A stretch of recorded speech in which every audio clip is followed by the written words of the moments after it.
Assalamualaikum warahmatullahi wabarakatuh.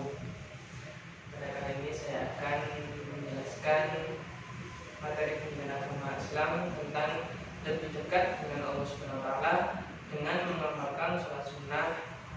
Di sini saya akan menggunakan media PJJ sebagai pembantu pembelajaran kita pada kali ini, Langsung saja, sebelum kita mulai pembelajaran tentang lebih dekat dengan Allah SWT dan mengamalkan sholat sunnah, mari kita renungkan dulu, yang ada di layar PT ini. Saya bacakan renungan ini. Marilah kita berjamin ada diri kita sendiri. Sudahkah kita melaksanakan sholat wajib dengan benar dan sempurna? Kemudian, apakah kita juga lebih meninggikan sholat fardu dan tidak pernah meninggalkannya? Marilah kita introspeksi diri kita sendiri, bahwa sholat yang kita kerjakan sudah betul atau belum, sudah khusyuk atau belum.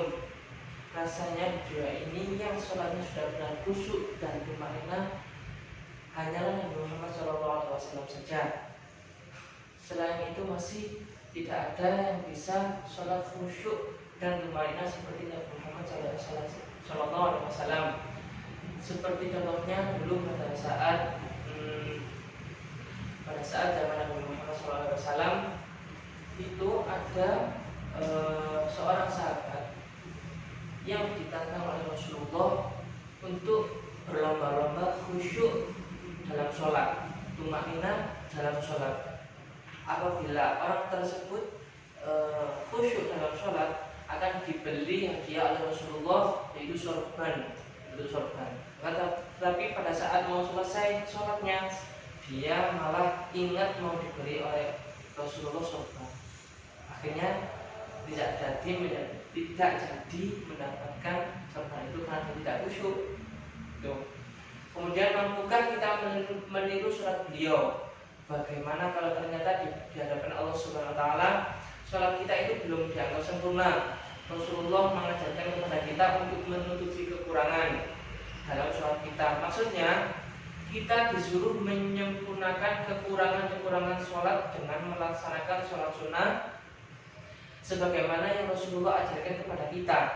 Dengan melaksanakan sholat sunnah tersebut, kita dapat lebih mendekatkan diri kepada Allah SWT serta menyempurnakan ibadah kita. Melaksanakan sholat sunnah merupakan cerminan tingkat ketakwaan dan ketakwaan seorang hamba kepada Allah SWT. Dalam melaksanakan sholat sunnah, kita semata-mata mengharapkan ridha Allah SWT. Jadi sudah jelasnya bahwa sholat sunnah itu dilaksanakan semata-mata mengharapkan kedekatan kita dan mendapatkan ridha oleh Allah SWT. Berharap agar Allah menerima ibadah kita sehingga kita akan mendapatkan kebahagiaan, ketenangan di dunia dan di akhirat.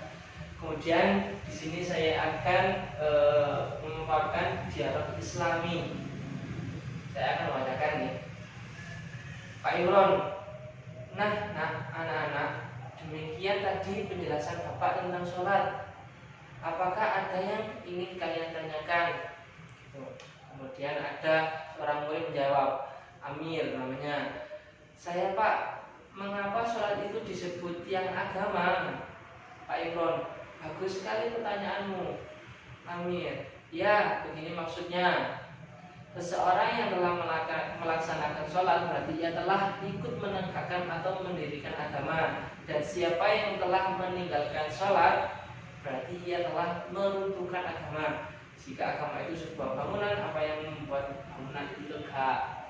Ayo Amir. Kemudian Amir menjawab, tiang Pak. Ya betul. Semoga paham ya. Ada lagi yang mau bertanya. Kemudian ada lagi yang bertanya namanya Nita. Saya Pak, apakah ada sholat yang bisa kita laksanakan selain sholat wajib di waktu itu? Ada. Gini, pada dasarnya sehari semalam kita diwajibkan untuk melaksanakan sholat 5 waktu: Zuhur, Asar, Maghrib, dan Isya, Subuh. Selain wajib itu juga ada yang sunnah seperti sholat rawatib, sholat witir, duha, tahajud, itu ada waktu-waktunya tertentu.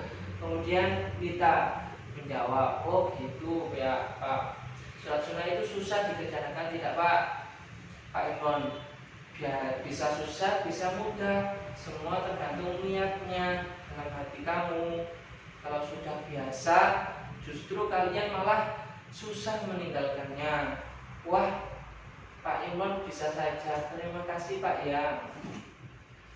Kemudian saya akan menjelaskan tentang bab sholat berjamaah. Kelihatan kan kelihatan. Pernahkah kalian melaksanakan sholat sunnah secara berjamaah? Tentunya kalian sering melaksanakannya. Misal pada saat melaksanakan sholat hari raya Idul Fitri maupun sholat hari raya Idul Adha. Kalian itu tidak pernah melaksanakan sholat Idul Fitri dan sholat Idul Adha secara sendirian, kan nggak pernah.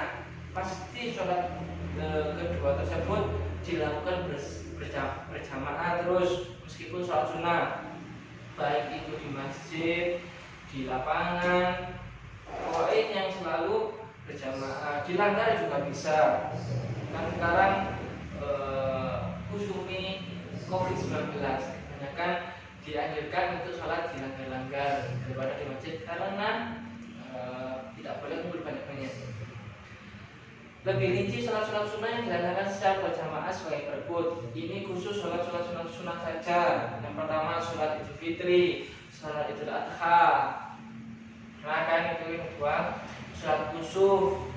Biasanya di pondok itu ada sholat kusuf, yang gerhana bulan ada. Yang kedua itu sholat istisqa, sholat meminta hujan. Nah di sini musimnya tropis. Kemudian yang kedua tentang sholat munfarid. Sholat sunnah munfarid atau sendirian adalah sholat yang dilaksanakan secara individu atau sendirian. Adapun sholat sunnah yang dilaksanakan sendirian atau munfarid adalah pertama sholat rawatib komo, qobliyah ba'diyah. Kemudian sholat tahiyatul masjid, nggak ada sholat tahiyatul masjid itu berjamaah. Yang ketiga sholat istikharah. Sholat istikharah itu sholat untuk apabila kita mempunyai hajat itu sendirian. Kalau hajatnya orang-orang itu berbeda-beda. Langsung saja dari penjelasan tersebut, apakah anak sudah mengerti tentang penjelasan tersebut? Kalau masih belum mengerti, saya akan jelaskan kembali nanti. Oke, semoga ilmu yang saya dapat bisa mengerti, bisa bermanfaat. Dan sebelum pulang, saya akan memberikan soal kepada kalian semuanya, soal ini. Soal yang pertama, disiapkan kertas selembar saja, kemudian ada penanya, disobek saja, ditulis ABCD-nya. Contoh, hukum melaksanakan sholat sunnah rawatib qobliyah subuh adalah hukumnya apa? Contoh jawabannya 1, C, kifayah. Oh, fardu kifayah, soalnya semua hidup satu kali ya, syarat toh. Jadi cuma 1 C gitu aja, cukup itu. Sekarang nomor 1, hukum melaksanakan sholat sunnah rawatib qobliyah subuh adalah A. Sunnah ghairul muakkad, B. Sunnah muakkadah, C. Fardu kifayah, D. Fardu ain. Jawabannya apa? Sambut. Yang kedua, sholat sunnah rawatib yang dilaksanakan sebelum sholat isya dinamakan A. Qobliyah maghrib, B. Qobliyah isya, C. ba'diyah isya, D. ba'diyah subuh. Gampang ini, lanjut. Ketiga, sholat tahiyatul masjid dilaksanakan secara tahiyatul masjid terangno berjamaah utama atau munfaridan utama atau C munfarid atau sendiri, dan D berjamaah atau munfarid. Kemudian yang keempat,